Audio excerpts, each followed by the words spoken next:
Conexão Poder recebe o governador de Minas Gerais, Romeu Zema. Ele que é pré-candidato à presidência da República e está nos presenteando aqui com a sua visita em Cuiabá. Bem-vindo, muito bem-vindo, governador. Boa tarde, Márcia. Boa tarde, Ana. É um grande prazer estar aqui em Cuiabá mais uma vez e estar aqui ao lado de vocês.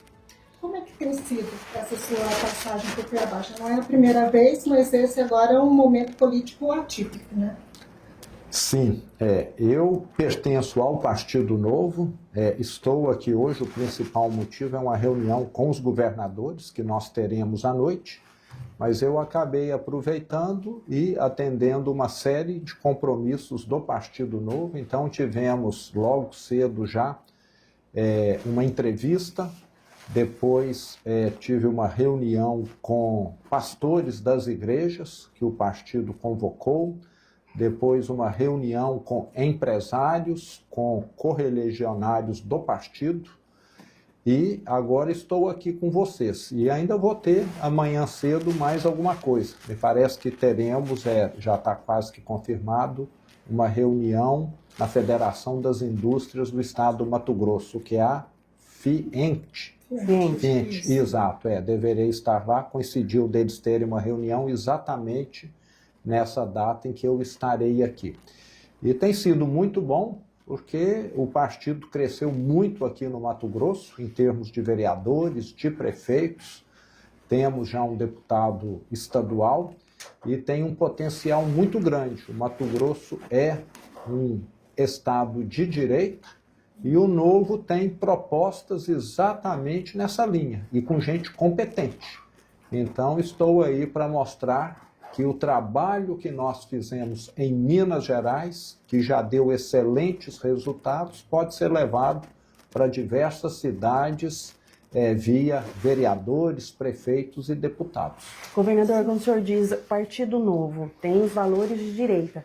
Mas o que ele traz, que ele agrega, que diferencia dos demais que se colocam também nesse espaço de direita?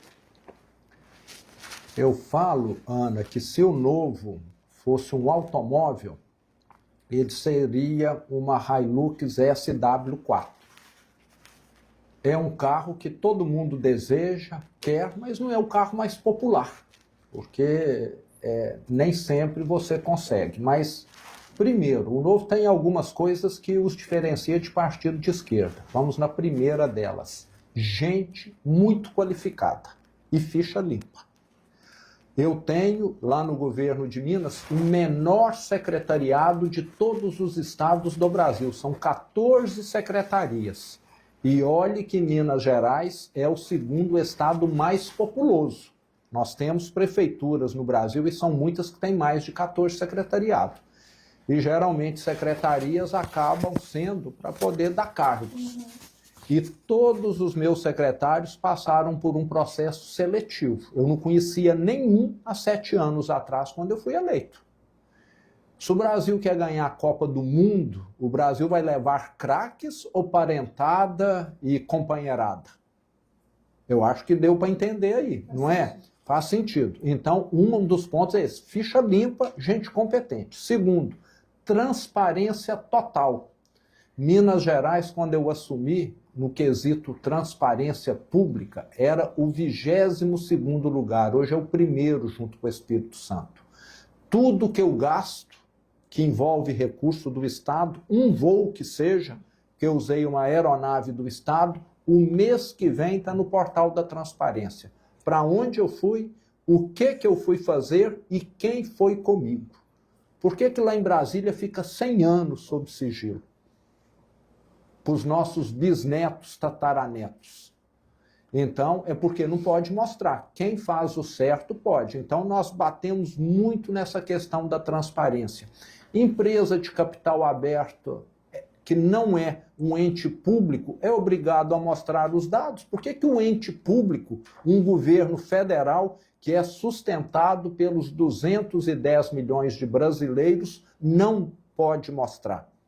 Tem algo aí esquisito. Então o partido tem essa questão da transparência, de gente competência, e outra bandeira que nós temos: um combate ferrenho a privilégios, a favores e a corrupção.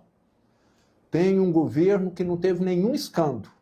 Tem gente que de vez em quando faz algo errado e é demitido, como em todo lugar. 300 mil funcionários públicos, sempre vai ter alguém fazendo algo errado, mas punição exemplar. E eu, como governador do estado, faço questão de dar o exemplo.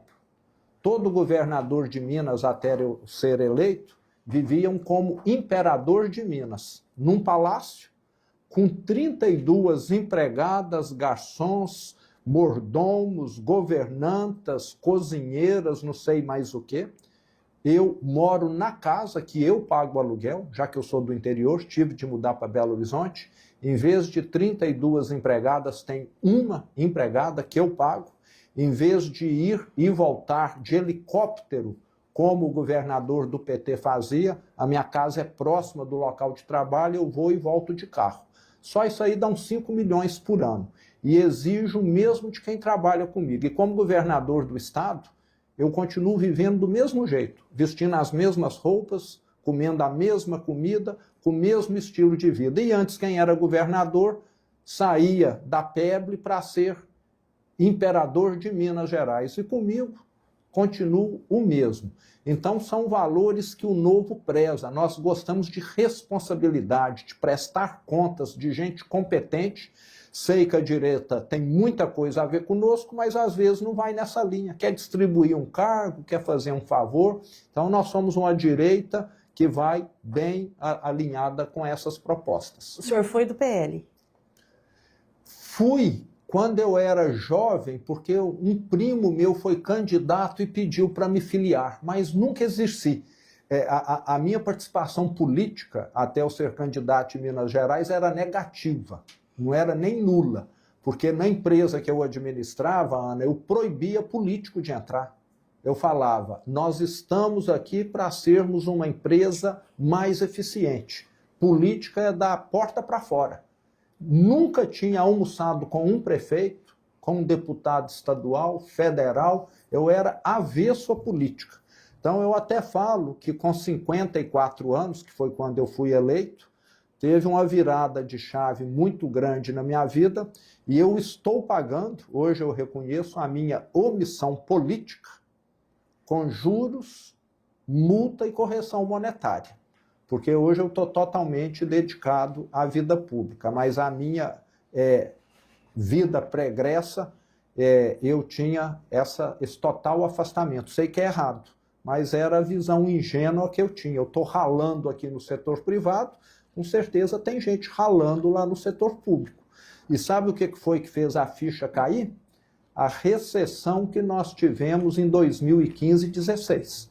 Naqueles 2 anos, o Brasil foi o único país do mundo que engatou marcha ré. Presidente Dilma, nessa ocasião? Oi? Foi a Dilma presidente nessa ocasião? Foi na ocasião lá do impeachment, né? Naqueles 2 anos, o Brasil teve a maior recessão da história, provocada pelo PT, pelo impeachment, pelo petrolão, mensalão, mala de dinheiro, passadina e não sei mais o quê. E eu que sempre contratei, sempre fiz a empresa crescer, nesses 2 anos eu tive de reduzir o quadro da empresa em 2.500 funcionários. Aí é que a ficha começou a cair. Eu comecei a enxergar que não adianta você estudar muito, não adianta você ser competente, não adianta você ter uma boa empresa num país que está sendo mal governado, que está afundando. O que vale um bom profissional, uma boa empresa, num país igual a Venezuela? Nada. Ninguém quer ir para lá, quem está lá está querendo ir embora. Então aí é que eu comecei a ver, e foi essa indignação, esse inconformismo que me fez querer entrar na vida pública, porque logo depois eu recebi, coincidentemente, o convite do Partido Novo. Uhum. Aproveitando aí esse gancho da direita, a gente está vivendo agora esse momento político que tivemos aí recentemente, a prisão do ex-presidente Jair Bolsonaro. O senhor participa de um evento aqui em Mato Grosso com a presença de outros governadores de direita também, e acredito que seja até o primeiro encontro de vocês depois desse acontecimento, né? Sim. Com certeza vão aproveitar para discutir aí algumas estratégias políticas da direita. Qual que tem sido a principal preocupação agora do grupo? Bom, Márcia, primeiro eu lamento muito essa perseguição política, né, que Bolsonaro e outros da direita estão tendo no Brasil. Em qualquer lugar do mundo, aquela ocorrência do dia 8 de janeiro de 2023 seria considerada ato de vandalismo, de depredação, que foi o que aconteceu. Não havia forças armadas ali, não tinha nenhum movimento armado, não houve mortes, não houve nada que caracteriza em todos os países do mundo uma tentativa de golpe. Só que a nossa esquerda, né, sempre malandra, sempre fazendo uso de artifícios, falou, é um atentado antidemocrático, é uma tentativa de golpe de Estado e não sei o quê. E num país que tem muitos romeus, né, que não participam de política, como eu não participava, esse discurso acabou que teve uma liga, uma cola, e eles conseguiram levar à frente, né, com um judiciário que foi todo estruturado para servir à esquerda, condenando seus adversários políticos. E culminou nessa prisão e condenação do presidente Bolsonaro. Mas eu continuo confiante que em 2026 nós teremos essa página virada e um novo presidente de direita dará o indulto, dará a anistia a essas pessoas que estão sendo, na minha opinião, totalmente injustiçadas. E um detalhe, Márcia e Ana, lá na década de 60, 70, nós tivemos pessoas da esquerda que assassinaram, que sequestraram, que assaltaram bancos, foram anistiadas, recebem valores do governo federal, porque cometeram atrocidades. Agora estão pegando pessoas que não dispararam um tiro, não fizeram nada e condenando, para você ver como são dois pesos e duas medidas completamente distintas. Só para a gente completar essa questão da prisão do ex-presidente Bolsonaro, a gente viu hoje o filho dele, o Flávio Bolsonaro, dizendo que o ex-presidente estava com receio de consumir a alimentação, a comida lá de dentro da PF. Ele chegou, antes de ser preso, a fazer uma entrevista até e dizer que se ele fosse preso, ele acreditava que ele seria envenenado. O senhor acredita que isso pode acontecer? Ocorre esse risco? Eu acredito que sim, não tira a razão. E lembrando que o presidente tem uma saúde fragilizada devido à facada que ele teve, né? Precisa de uma alimentação que não é uma alimentação normal, né? Que todos nós comemos, porque o sistema digestivo dele não funciona normalmente. E desse governo eu não desconfio de nada. Quem é capaz de assaltar velhinhos que trabalharam 50 anos, 60 anos, que recebem um salário mínimo de aposentadoria, na minha opinião, é capaz de fazer tudo. Tem lá um ex-prefeito ou prefeito lá da região do ABC, que perdeu a vida também há algum tempo, parece que está tudo dentro desse contexto, né? E nós temos de lembrar que todos os regimes comunistas que já existiram na Terra foram os que cometeram as maiores atrocidades. E é a linha desse pessoal que está lá em Brasília. Governador, alguns parlamentares, né, políticos próximos ao ex-presidente Bolsonaro, por várias vezes nos relataram em entrevistas que ele estaria muito em sofrimento também pela deslealdade, porque ele tem percebido que nem todos os aliados são de fato aliados. Nessa situação em que ele hoje está preso, diante de toda a angústia que ele vem sentindo, até mesmo quando ele disse que manuseou a tornozeleira porque estaria tendo alucinação por conta do remédio da angústia. Nós entrevistamos ontem a advogada dos presos em 8 de janeiro e ela disse toda essa situação que dá essa perturbação mental por conta dessa situação. Ele preso da forma como está hoje, fica mais fortalecido ou mais enfraquecido? O senhor acha que ele vai se deparar ainda com muita traição? Bom, vamos por etapas, Ana. Ele Estando detido, é lógico que ele não tem a possibilidade de se manifestar, de estar mostrando a sua indignação, de continuar liderando todo o movimento da direita como ele vinha fazendo. Mas eu tenho certeza que nós, governadores de direita, em sua maioria, continuamos carregando a bandeira dele, entendeu? Independentemente dele estar detido ou não, nós estamos levando, e acho que a grande questão nossa é combatermos o PT. É o que eu sempre conversei com o presidente Bolsonaro. Nós compartilhamos da mesma luta. E em 2022 eu fui candidato à reeleição ao governo de Minas Gerais.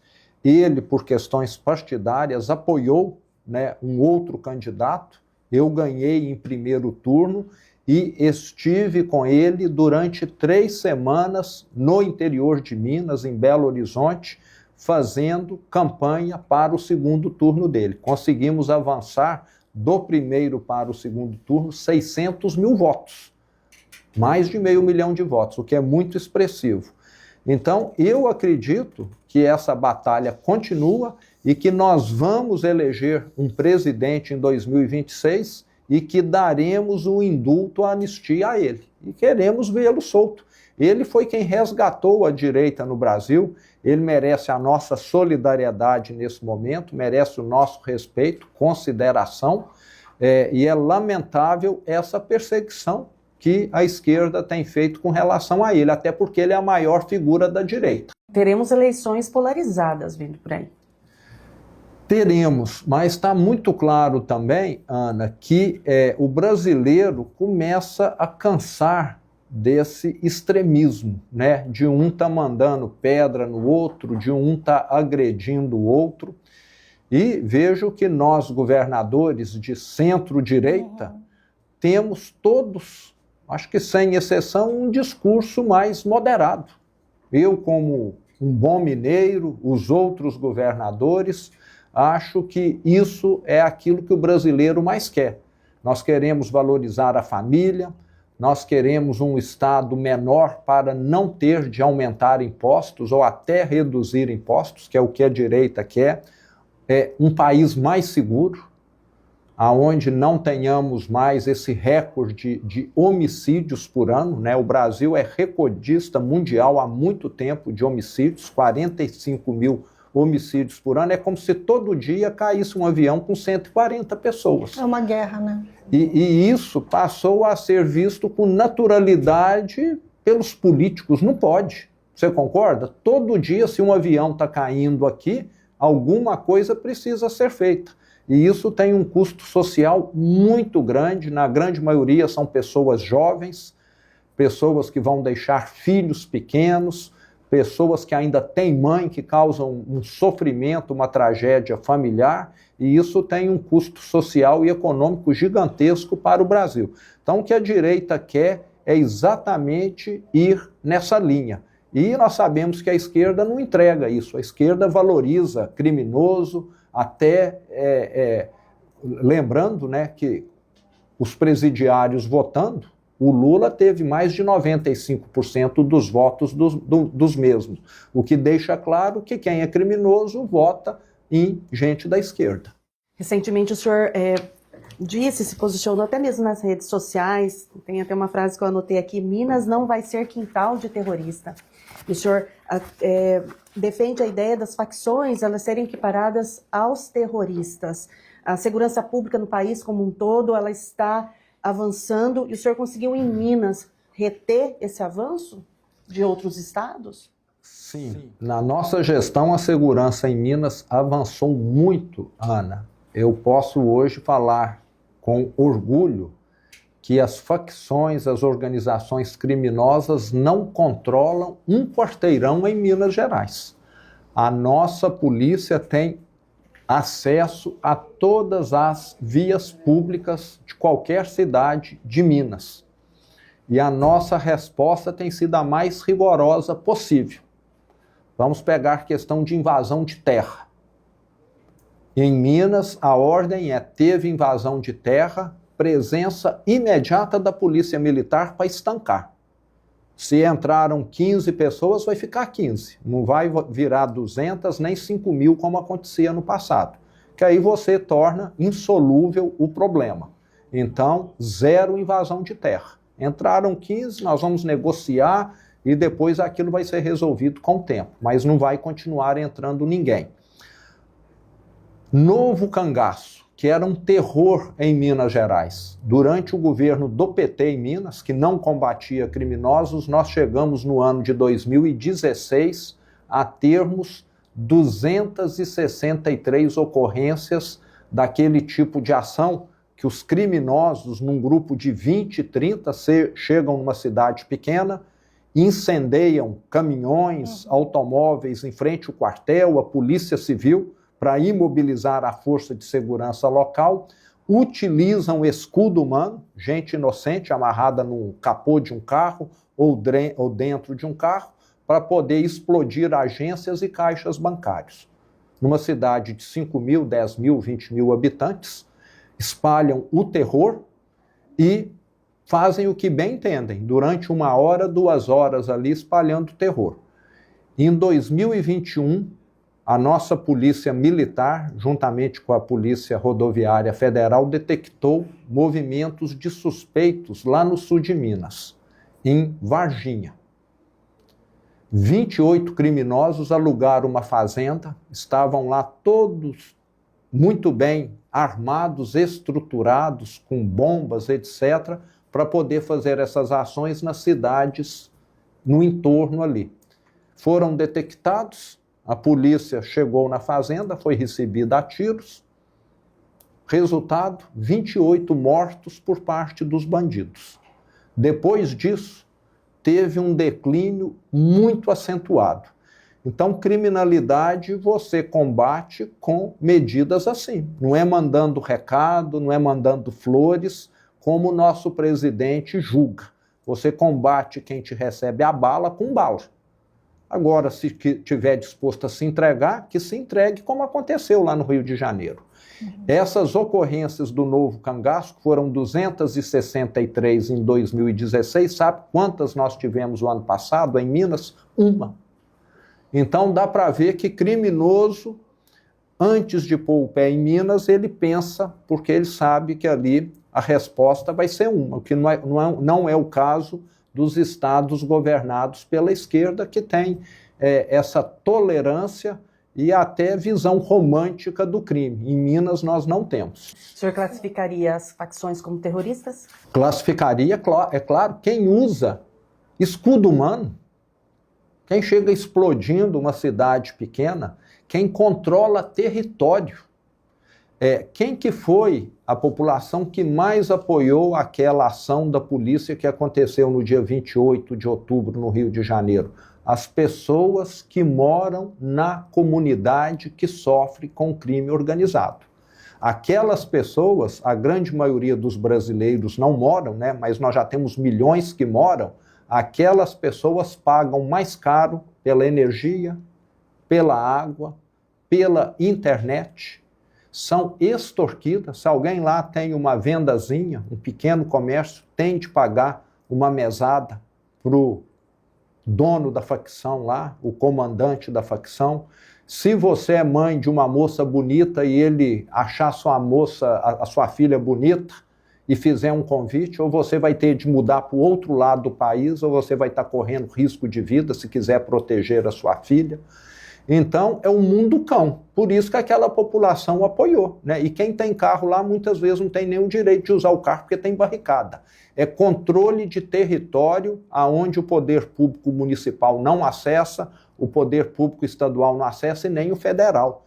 Isso é que é um atentado contra a soberania nacional. Eu interpreto isso. E você ficar tolerando, e esse governo está tão atrás, tão sedento por arrecadação, criminoso paga imposto, eles importam cigarro aos milhões de unidades do Paraguai, distribuem no Brasil inteiro sem pagar imposto e prejudicando quem paga imposto. Faz o mesmo com esses vapes, que no Brasil são proibidos, para quem comercializa legalmente. Para quem comercializa ilegalmente, está disponível aí na ponta da rua. E é o crime organizado que traz isso sem pagar imposto e sem nenhuma qualidade. Se estiver vendendo aí, tem gente morrendo, a Anvisa não está nem aí porque não está fiscalizando o criminoso. Então eu falo que junto com o crime vem muita coisa ruim. Não é só o sujeito que rouba o seu celular, não. É muita coisa ruim, é uma ramificação, é um câncer para a sociedade. E pegando esse gancho aí do avanço da criminalidade, né, conforme o senhor colocou, é um número altíssimo aí de assassinatos, né, diariamente. Por que o governo federal, então, fecha os olhos diante disso? Qual que é a sua avaliação? Porque, conforme o senhor disse, há uma inércia e até um romantismo nessa questão do crime. Então, eu te diria que tem aí, Márcia, alguns fatores, né? Primeiro, o governo federal tem essa visão de esquerda que acha que eles são capazes de consertar pessoas que já nasceram doentes. Nós sabemos, né, tem vários e vários casos no Brasil, no mundo todo, de pessoas que são sociopatas, psicopatas, que têm de passar a vida atrás das grades. É soltar, ou ele vai matar, ou ele vai estuprar, ou vai fazer as duas coisas juntas, e eles se julgam, né, superiores e capazes de mudar isso, né? E se julgam também que estão, de certa maneira, conduzindo um ente, que é o Estado, que seria capaz de tudo. Eu entendo que quem é capaz de mudar a sociedade são as pessoas. Na hora que você educa bem as pessoas, na hora que você dá liberdade, responsabiliza as pessoas, elas vão fazer a sociedade caminhar na direção correta.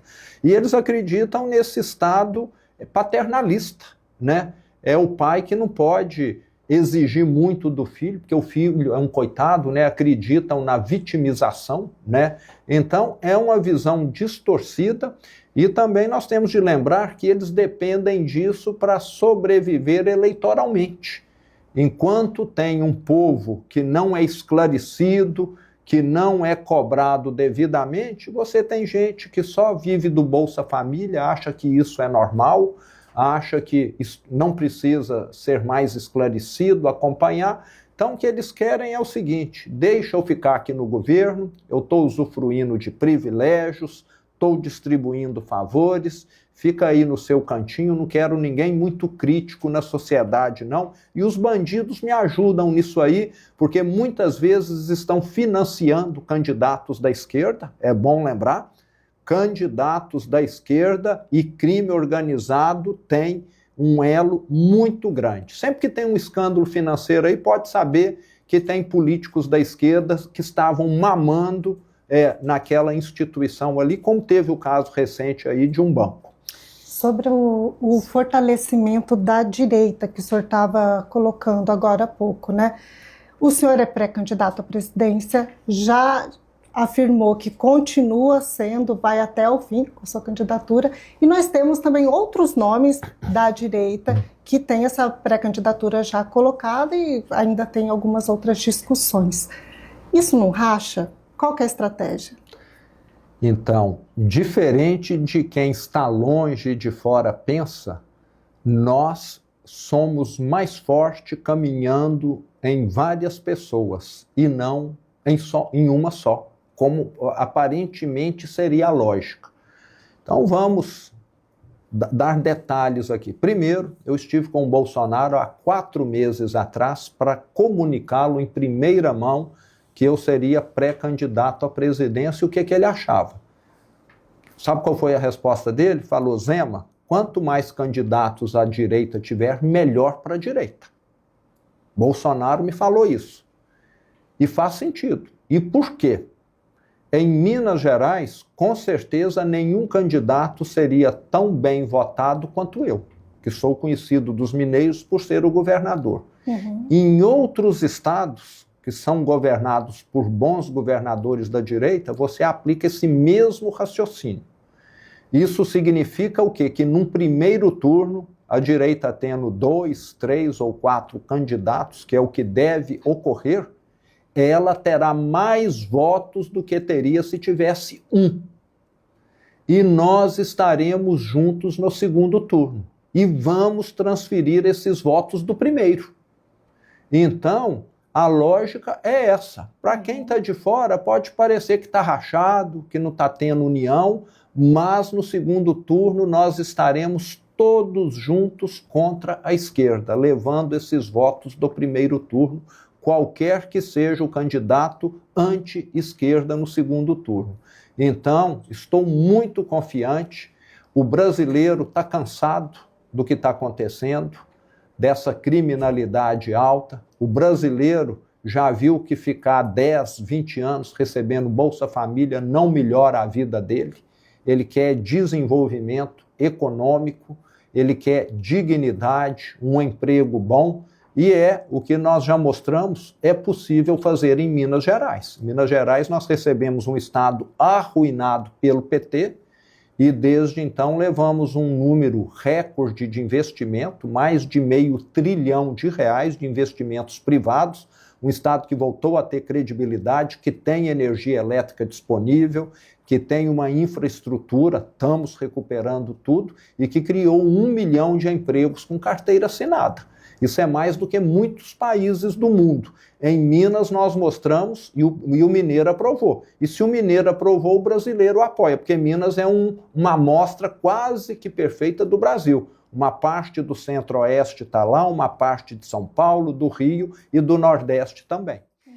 Governador, duas coisas. O senhor falando sobre isso, desse espaço, né, que é uma referência para o Brasil.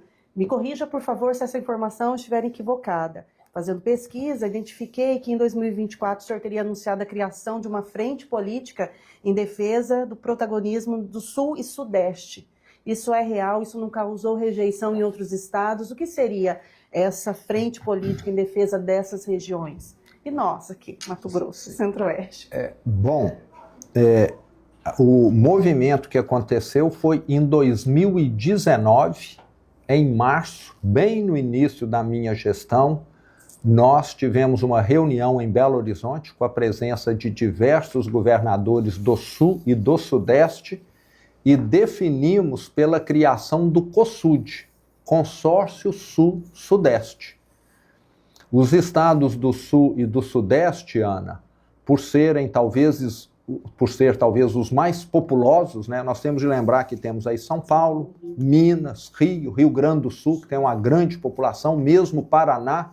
Talvez só Santa Catarina e Espírito Santo não tenha uma população aí superior a 10 milhões de habitantes. Os outros estados, o Paraná acho que é 8, 9, se não me engano, tem uma população que é maior do que a de muitos países. Até pelo porte desses estados, eles, diferentemente de outras regiões do Nordeste, do Norte e do próprio Centro-Oeste, nunca trabalharam em conjunto.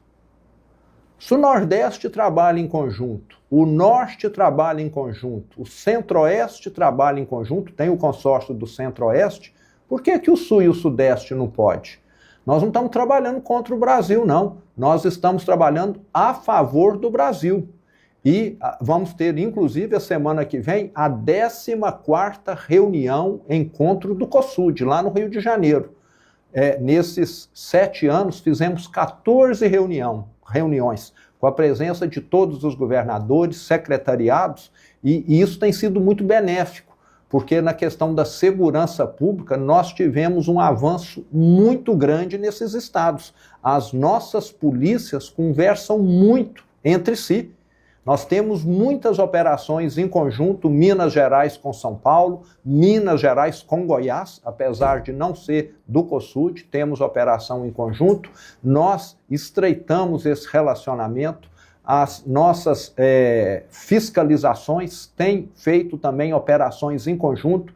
Às vezes uma empresa que usa laranja sai de um estado, vai para o outro. Isso hoje é comunicado, há troca de dados. Então, essa união tem beneficiado esses estados e, consequentemente, o Brasil. E um detalhe importante, nesses estados do Sul e Sudeste, está concentrado 55% dos brasileiros.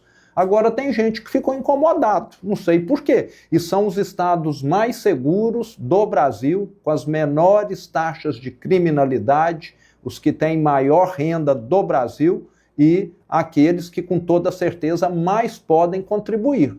Se alguém ficou incomodado, me desculpe, nós não estamos querendo atrapalhar ninguém, mas parece que ninguém quer que aquilo que está dando certo no Brasil seja mostrado e passe a cobrar alguma coisa. Querem que só cordeirinho, que é muita postura da esquerda, né? Eles gostam de cordeirinho para mandar e desmandar, não gostam de algo diferente. Já vi isso lá em Minas de camarote. Governador, o senhor citou também a questão do Bolsa Família.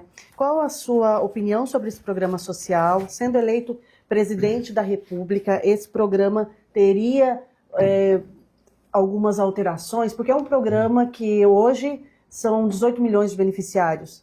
Eu fiz uma pesquisa recente. O senhor já falou algumas vezes sobre o Bolsa Família. Bolsa Família é importantíssimo, Ana, num país pobre como o Brasil. Se uma mulher tem um filho, não tem um emprego, e às vezes ela tem 2 ou 3 e não só um, se ela não tiver uma ajuda, ela vai ter dificuldade até de dar alimento para esse filho. Então, Bolsa Família é necessário nessas situações. Agora, o Bolsa Família precisa, além de ter a porta de entrada, que é alguém que precisa ter uma porta de saída, que é alguém que se qualifique, alguém que vá trabalhar. E o que nós temos assistido no Brasil são pessoas que, às vezes, não sei se por necessidade ou por mal intenção, começaram a criar situações para poder ampliar o que recebem do Bolsa Família, tipo, né? Tem ali uma mãe com filhos e um companheiro que moram todos juntos, que estão recebendo benefício. Aí simulam uma separação para que ele passe a receber a parte. Então, acho que nós temos de ter um acompanhamento adequado. Na minha opinião, um homem saudável que receba Bolsa Família deveria ter obrigatoriamente acesso a um curso de qualificação para ser alguma coisa, para ser um padeiro, para ser um torneiro, para ser um técnico em administração. Às vezes ele não estudou, não está trabalhando, é um adulto e está só recebendo. Eu sou pagador de imposto, quem está aqui nos acompanhando é pagador de imposto. Eu quero ajudar quem precisa, e não quem é jovem, homem, saudável. Geralmente o homem não cuida de filho, fica a cargo da mulher. Eu quero que essa pessoa esteja fazendo alguma coisa para sair do Bolsa Família.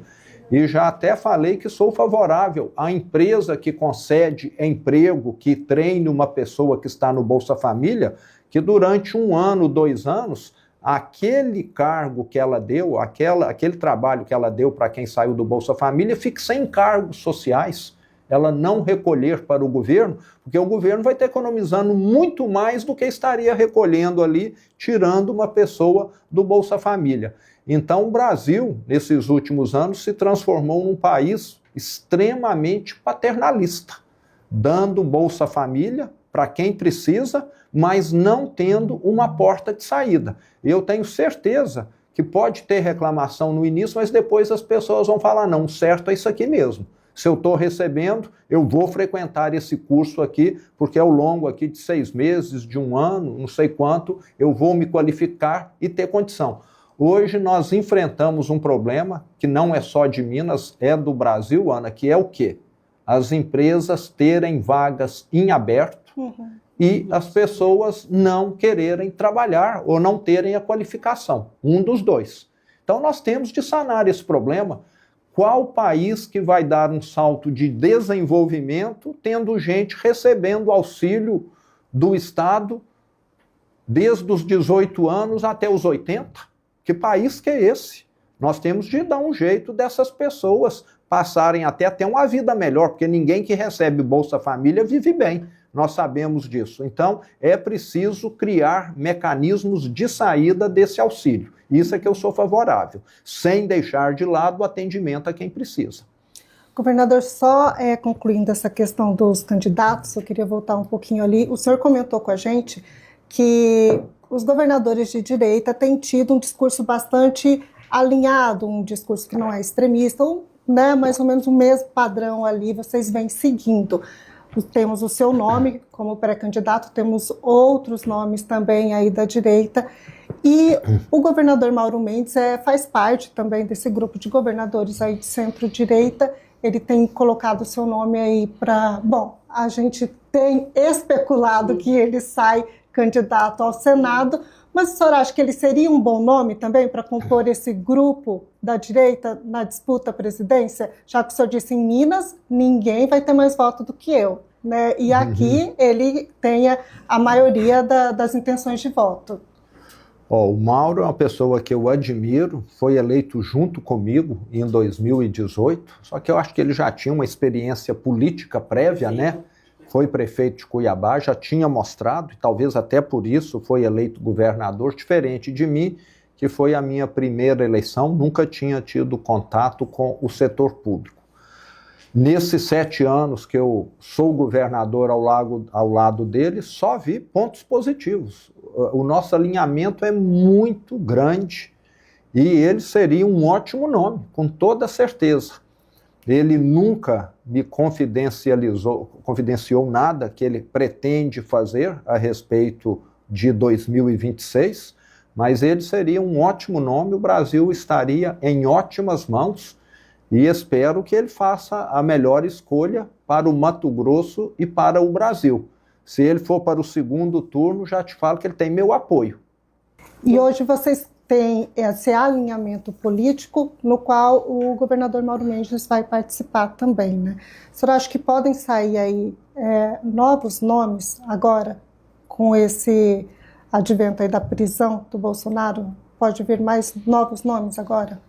Então, o que nós temos hoje são alguns nomes sendo cogitados, mas nós temos, Márcia, de fazer aqui um lembrete, né, uma ressalva, que é o seguinte: nós temos uma data limite para definir quem será candidato a quê, que me parece é 90 dias antes da eleição. Se a eleição é dia 4 de outubro, seria dia 4 de julho.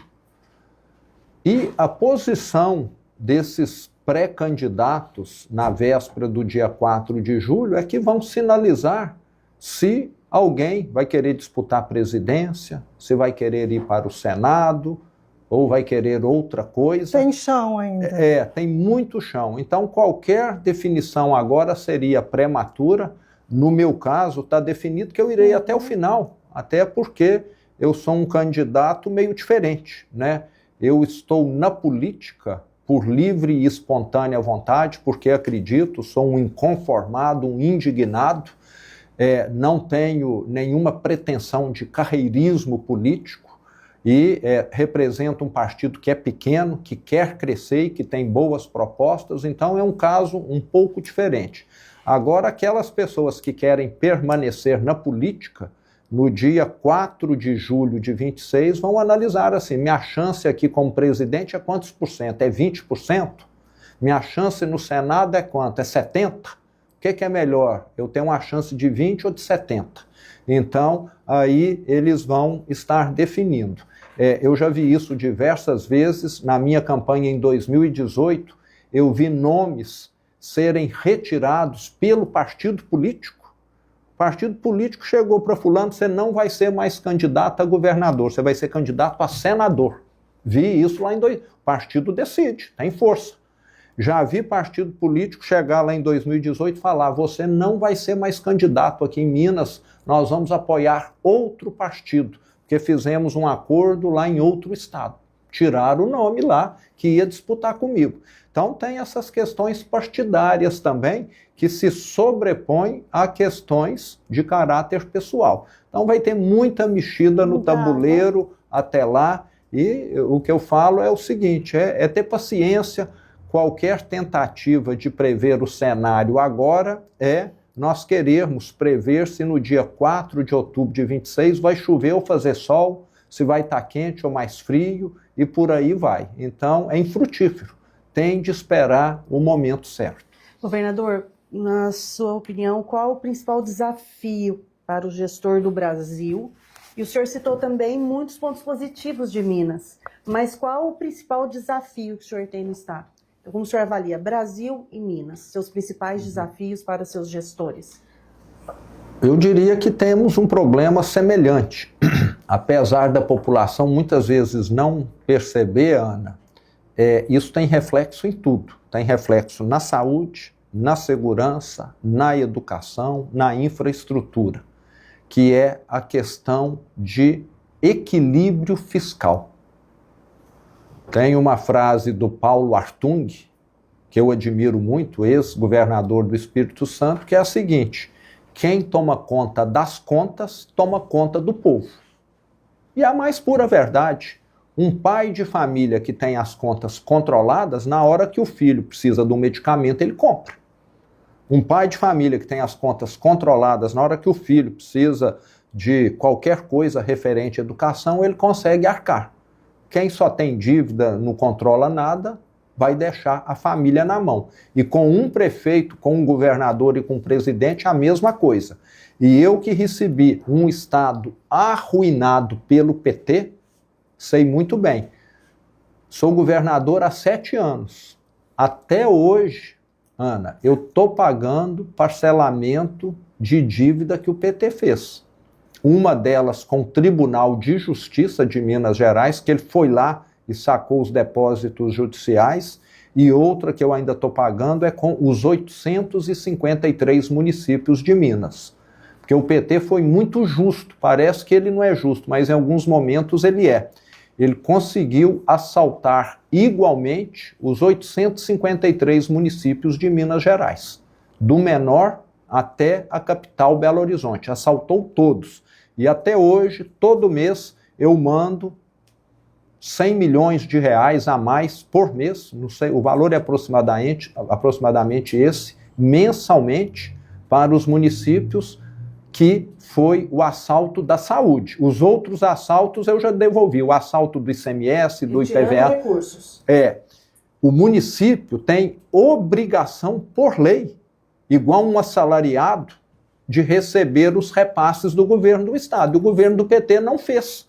Tanto é que lá em Minas, em 2018, isso acho que não foi muito divulgado no Brasil, nós tivemos prefeitos que adoeceram, que renunciaram e que suicidaram em Minas, e não foram poucos não.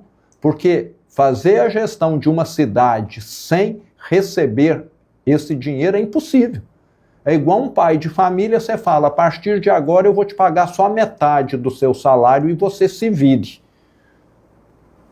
Ele não vai dar conta de se virar. Ele tem aluguel, ele tem prestação, ele tem escola para pagar, tratamento médico que às vezes alguém está fazendo. Foi o que aconteceu lá em Minas. Então, eu falo que o grande desafio do Brasil é equilibrar as contas. Na hora que tiver um governo que equilibre as contas, esse governo vai poder melhorar as estradas, vai poder melhorar a saúde, melhorar a educação e melhorar a segurança pública. Sem equilibrar as contas, não tem como fazer isso. A privatização da Companhia de Saneamento de Minas é uma alternativa? Eu faço essa pergunta porque em Mato Grosso os municípios também se uniram em consórcio para lidar com a questão da água, do abastecimento, captação, distribuição. O município aqui vizinho, Várzea Grande, também sofre com essa questão e está caminhando para concessão. Cada um por seus motivos. E Minas é um estado populoso que tem caminhado pela privatização. O que motivou, governador? Ana, nós temos de lembrar o seguinte, o setor privado, ele é muito mais ágil e tem uma gestão mais eficiente.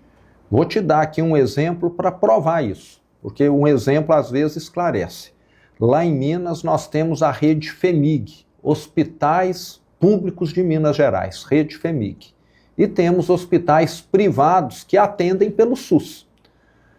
Se um hospital privado tem um equipamento de tomógrafo e esse equipamento estraga hoje, eles vão comprar a peça hoje ainda, amanhã esse equipamento está funcionando.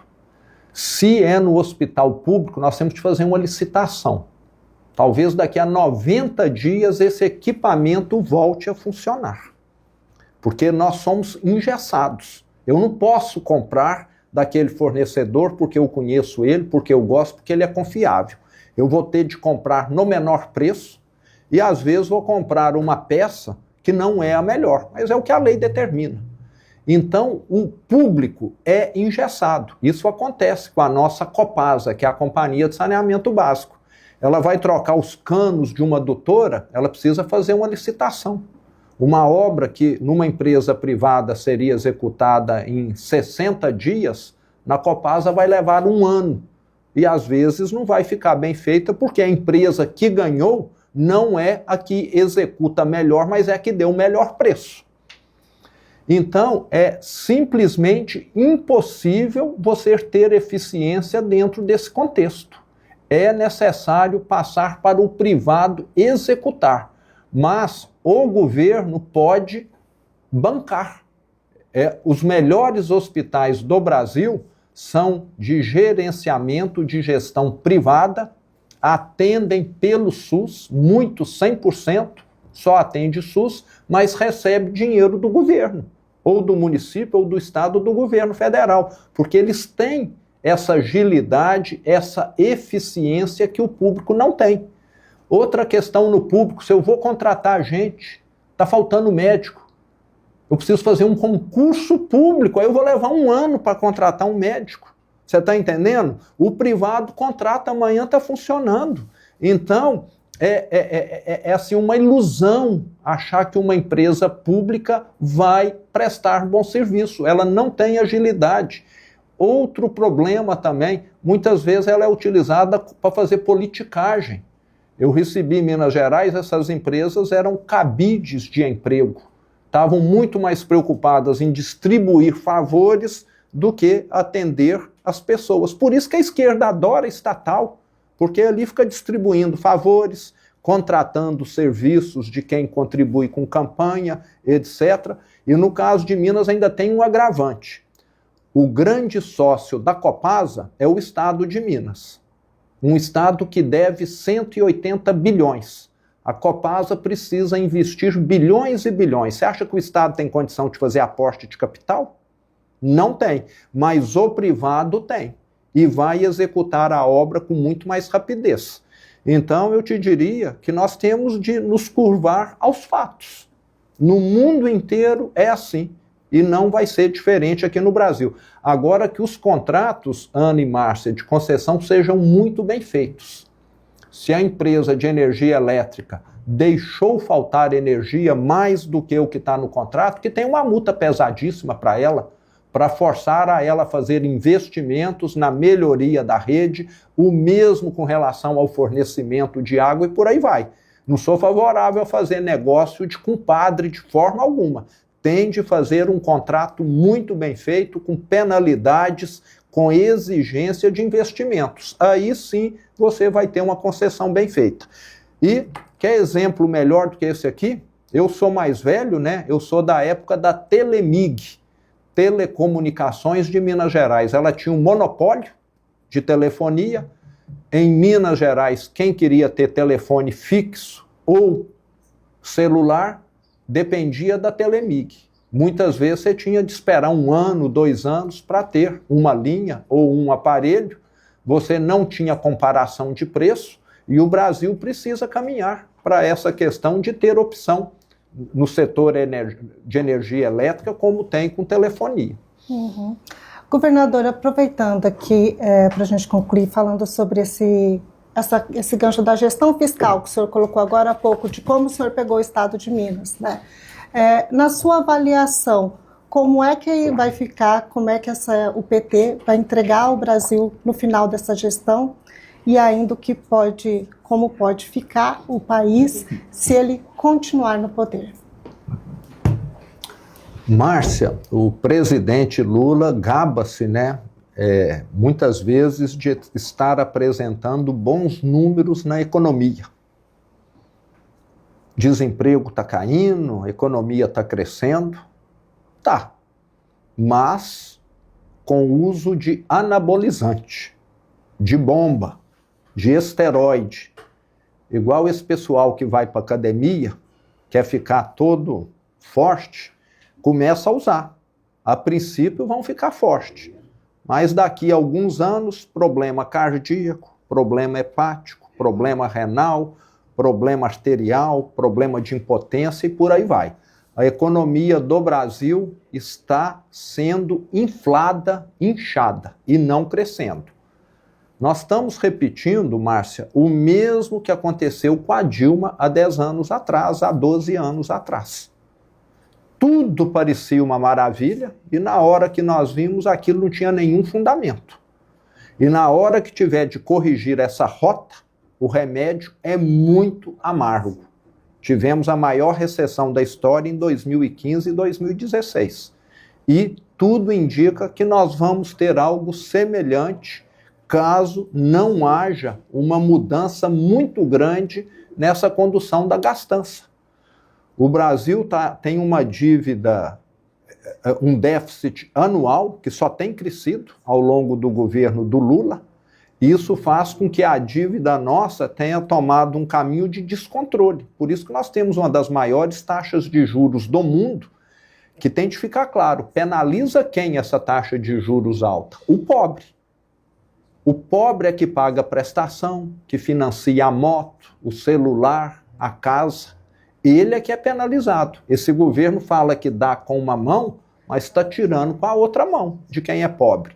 E fala que é o governo que quer tributar os ricos, na verdade está enchendo o bolso dos ricos.